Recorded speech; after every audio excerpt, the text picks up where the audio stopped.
এই একটা উপকরণেই গাটি কচুর স্বাদ হয়েছিল দ্বিগুণ। আর এটা ছিল আমার মায়ের টিপস, মায়ের কাছ থেকেই শেখা। আমি কোনো দিন গাটি কচুতে পেঁয়াজ রসুন দিয়ে রান্না করিনি, কিন্তু এইভাবে রান্না করলে এত ভালো লাগে। তোমরাও দেখে নাও রান্নাটা, বাড়িতে অবশ্যই ট্রাই করো। আর ভিডিওটা স্কিপ না করে চলো আমি গল্প করতে করতে তোমাদের সঙ্গে রান্নাটা শেয়ার করি, নিশ্চয়ই তোমাদের খুবই ভালো লাগবে। তোমরা কিভাবে রান্না করো অবশ্যই কমেন্টে জানিও। কখনো কখনো একটা মানুষকে দেখে আমরা খুব সহজেই বিচার করে ফেলি জানো, কিন্তু সত্যিটা জানার পর মনে হয় আমরা কি সত্যিই মানুষটাকে চিনতাম। আজ সারাদিনের কাজের ফাঁকে এই কথাটাই বারবার মনে হচ্ছিল।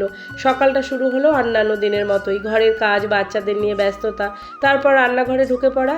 একদিকে রান্না চলছে, অন্যদিকে মনে হচ্ছিল জীবনটাও যেন এই রান্নাঘরের মতোই। কখনো ঝাল বেশি হয়ে যায়, কখনো নুন কম, আবার কখনো সব কিছু ঠিকঠাক থাকলেও মনটা ভালো থাকে না। আমাদের সমাজে একটা অদ্ভুত ব্যাপার আছে যেন, কেউ একটু চুপচাপ থাকলে আমরা বলি ওর নিশ্চয়ই অহংকারী, কেউ বেশি কথা বললে বলি ওর অনেক বাড়াবাড়ি, কেউ নিজের কষ্টের কথা না বললে বলি ওর তো কোনো সমস্যাই নেই। কিন্তু আমরা কি একবারও ভাবি মানুষটা চুপ করে আছে কেন?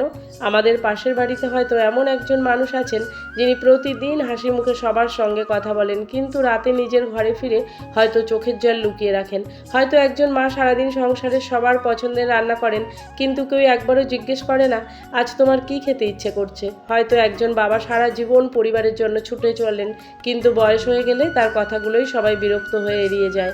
আর সবচেয়ে আশ্চর্যের বিষয় যেন, যে মানুষটা বাইরে থেকে সবচেয়ে শক্ত তার ভেতরেই হয়তো সবচেয়ে বেশি ভাঙাচোরা গল্প লুকিয়ে থাকে।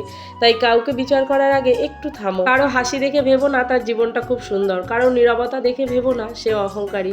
কারণ একটা মানুষের জীবনের পুরো গল্প আমরা কখনো জানি না। আজ রান্না করতে করতে একটা কথাই মনে হলো জানো, জীবনে ভালো খাবারের মতোই ভালো ব্যবহারও খুব দরকার।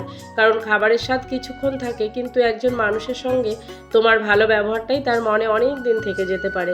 তাই আজ থেকে কাউকে নিয়ে মন্তব্য করার আগে একবার আমরা ভাববো, আমি কি সত্যিই তার গল্পটা জানি?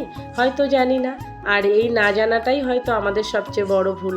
তোমার কি মনে হয়, আমরা কি মানুষকে খুব তাড়াতাড়ি বিচার করে ফেলি? তোমার সুন্দর মতামতটা জানিয়ে যেও। আর হ্যাঁ, প্রথমে যেটা বলেছিলাম, গাটি কচু আর মাছের তরকারিতে সিদ্ধ করা লঙ্কা আর ভাজা জিরে গোলমরিচের গুঁড়ো একসঙ্গে ঘেটে নামানোর আগে দিয়ে নামিয়ে নিয়েছিলাম। এত টেস্টি হয়, বাড়িতে একবার ট্রাই করে আমাকে বলো।